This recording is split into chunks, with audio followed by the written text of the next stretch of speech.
हम देखने वाले हैं केमिस्ट्री में रिएक्शंस के बारे में। बेसिकली यहाँ पे जो हम रिएक्शंस को डिस्कस करेंगे वो रिएक्शंस ऐसे रिएक्शन होंगे जिनको कि आपको अप्लाई करना होता है। जैसे कि मेटल के ऑक्सीजन के साथ रिएक्शन कराओगे तो क्या बनता है, मेटल ऑक्साइड। तो आपको कोई मेटल दे देंगे, उसके ऑक्सीजन के साथ रिएक्शन कर देंगे, कह देंगे प्रोडक्ट बताओ।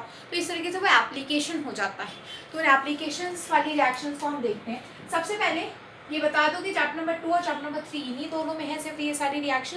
तो उन्हीं को हम डिस्कस करेंगे। आपके बोर्ड के पर्पज से भी ईजियर हो जाएगा और आपके हाफ ईयरली में तो ये शायद चैप्टर्स आ भी रहे होंगे। शायद सिर्फ चैप्टर नंबर 2 आ रहा होगा, ये चैप्टर नंबर 2 और चैप्टर नंबर 3 दोनों ही आ रहे होंगे। ठीक है, तो देख लेते हैं। सबसे पहला जो रिएक्शन है वो है मेटल की रिएक्शन। अगर आप डाइल्यूट एसिड के साथ कराते हो तो क्या बनेगा, सॉल्ट प्लस हाइड्रोजन बनेगा। ठीक है, हाइड्रोजन गैस बनेगी। मेटल की रिएक्शन डाइल्यूट एसिड के साथ करा रहे हो तो सॉल्ट प्लस हाइड्रोजन। दूसरी चीज, अगर आप मेटल की रिएक्शन बेस के साथ कराओ तो फिर क्या बनता है, तो कुछ नहीं बनता। जब मेटल के साथ बेस की रिएक्शन करोगे तो कुछ नहीं बनेगा। बट इसमें आता है एक्सेप्शन, इसीलिए हो जाता है इंपॉर्टेंट। यहाँ पे अगर एम्फोटेरिक मेटल है, ए लगा दिया है, इसका मतलब एम्फोटेरिक मेटल है। जैसे कि 4 ही एम्फोटेरिक मेटल है आपके कोर्स में, Zn, Al, Pb, Sn। ठीक है, बेस एक ही दे रखा था NaOH। तो क्या बनेगा, सॉल्ट प्लस हाइड्रोजन। अब यहाँ पे सॉल्ट देख लो एक बार, 2 आप सॉल्ट याद रखो बस। यहाँ पे देखो ये लॉजिक कैसे बैठ रहा है। देखो Al है, Al की वैलेंसी होती है 3, बाकी इनकी वैलेंसीज होती है 2। तो इन दैट केस Na2ZnO2, ये तो सॉल्ट ZnSnO Pb का हो गया। अब जैसे Pb और Sn आता है तो यहाँ पे इसे हटा करके Pb लिख दोगे, Sn आ जाता है तो इसे हटा करके Sn लिख दोगे। अभी मैं सिर्फ और सिर्फ Zn लिखने रहने देती हूँ। ठीक है, इसके बाद अगर हम बात करें तो आपके पास H2 गैस निकलेगी। अब अगर Al आ जाए तो क्या करें, Al में क्या करोगे, Na, ये 2 हटा दो, सिर्फ AlO2 बस, प्लस H2 गैस।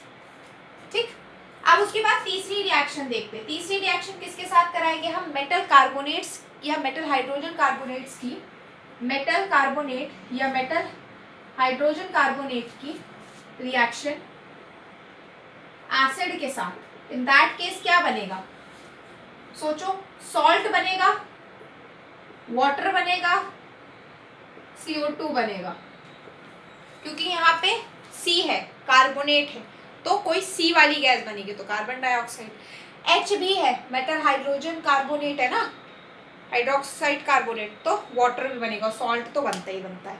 ठीक है, इसके बाद चौथी रिएक्शन अगर हम देखें तो नॉन मेटालिक ऑक्साइड की,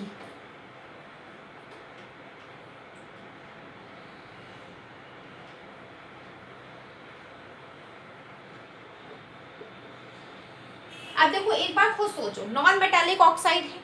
नॉन मेटालिक ऑक्साइड एसिडिक भी होता है, न्यूट्रल भी होता है। न्यूट्रल वाले कौन से आते हैं, N2O, NO, H2 और CO। ठीक है, अब यहाँ पे अगर इसकी रिएक्शन हमें किसी चीज के साथ करानी होगी नॉन मेटल ऑक्साइड की, तो वो क्या होना चाहिए, कोई बेस होना चाहिए। तो नॉन मेटालिक ऑक्साइड की रिएक्शन हमेशा बेस के साथ होती है, और बेस के साथ रिएक्ट करके ये क्या बनाता है, सॉल्ट बनाता है और वाटर बनाता है। ठीक है, पांचवी जो चीज है वो है मेटल की रिएक्शन, मेटालिक ऑक्साइड की रिएक्शन एसिड के साथ। Metallic oxide basic in nature होता है तो उसके एसिड के साथ रिएक्शन कराओगे तो सॉल्ट प्लस वाटर बनेगा। अब इन दोनों प्रिंसिपल में अगर हम देखें तो acid base, acid base, acid और बेस इस तरीके से कुछ बन रहा है। तो यहाँ से ये एक छठवीं चीज और आती है कि अगर कोई एसिड के साथ किसी बेस की रिएक्शन आप सीधे सीधे करा रहे हो तो सॉल्ट प्लस वाटर बनेगा। ठीक है, इसके बाद जो नेक्स्ट आता है वो आता है मेटल की रिएक्शन ऑक्सीजन के साथ। क्या बनाएगा, मेटल ऑक्साइड। ठीक है, क्या बनाएगा, मेटल ऑक्साइड। ठीक है, मेटल ऑक्साइड क्या होता है भाई, basic in nature, metallic oxide बोलो या मेटल ऑक्साइड बोलो, बात एक ही है। इसके बाद नेक्स्ट आते हैं मेटल की रिएक्शन अगर हम वाटर के साथ कराएं तो क्या बनता है, ऑक्साइड। पर क्या हर बार ऑक्साइड बनेगा, नहीं, ऐसा नहीं। एक्चुअली में वाटर 3 तरीके का यहाँ डिफाइंड है कि या तो स्टीम के साथ, या तो कोल्ड के साथ, या तो हॉट के साथ। तो अगर कोल्ड की बात करें तो वहां पे हाइड्रोक्साइड बनेगा, OH से रिप्रेजेंट कर दिया हाइड्रोक्साइड, और ये स्टीम और इसमें ये ऑक्साइड के साथ ऑक्साइड बनाएगा। ठीक है, अब 9 नंबर इसके साथ H2। ठीक है, अब नेक्स्ट आते हैं मेटल नॉन मेटल की रिएक्शन वाटर के साथ।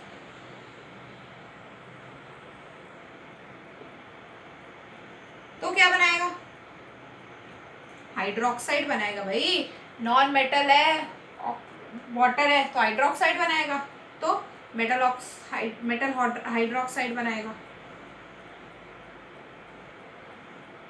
अब देखो यहाँ पे 10 नंबर और 11 नंबर। 10 नंबर में तो आप सबसे पहले एक डिस्प्लेसमेंट रिएक्शन करके एक चीज दे रखी है जिसमें Fe प्लस CuSO4। तो ये वाली जो रिएक्शंस है ना, ये आपकी फर्स्ट चैप्टर वाली रिएक्शन जैसी हैं। तो अगर आपने फर्स्ट चैप्टर पढ़ रखा है तो यहाँ पढ़ने की नीड नहीं है, बट एक बार देख जरूर लेना, शायद कोई नई रिएक्शन हो। वैसे तो नई रिएक्शन नहीं है उसमें, लेकिन फिर भी एक बार देख लेना। इसके बाद यहाँ पे अगर हम बात करें तो हमने एसिड और बेस की रिएक्शन के साथ सॉल्ट प्लस वाटर बनाया था। ठीक है, साथ में हमने एक मेटल की रिएक्शन डाइल्यूट एसिड के साथ कराई थी। ठीक है, अब ये डाइल्यूट एसिड इसमें भी है, इस वाले चैप्टर में भी है। इसमें मैं लिखा क्यों रही हूँ इसको, इसका एक रीजन है कि सॉल्ट प्लस H2 बनेगा, इसलिए लिखाना है क्योंकि यहाँ पे 2 एक्सेप्शन आते हैं, एक HNO3 का और एक H2SO4 का। H2SO4 कौन सा, कंसंट्रेटेड, तो इसमें क्या बनेगा, सॉल्ट। ऐसे नॉर्मली मेटल और डाइल्यूट हाइड्रोक्साइड को बना के सॉल्ट प्लस H2 बनता है, पर यहाँ क्या बनेगा, salt plus SO2 plus H2O। यहाँ पे भी क्या बनेगा, सॉल्ट, पर यहाँ पे कौन सी गैस, N2O, NO2 और H2O। ये ध्यान रखें, बस ये एक्सेप्शंस हैं। वही सेम रिएक्शन है, बस यहाँ एक्सेप्शन 2 बता दिए। ये डाइल्यूट होगा, ये वाला कंसंट्रेटेड होगा, तभी ये चीज़ लागू होगी। तो हमने सारी की सारी रिएक्शंस को यहाँ पे कवर अप कर दिया है। होप आपको ये चीज़ें समझ में आई होंगी।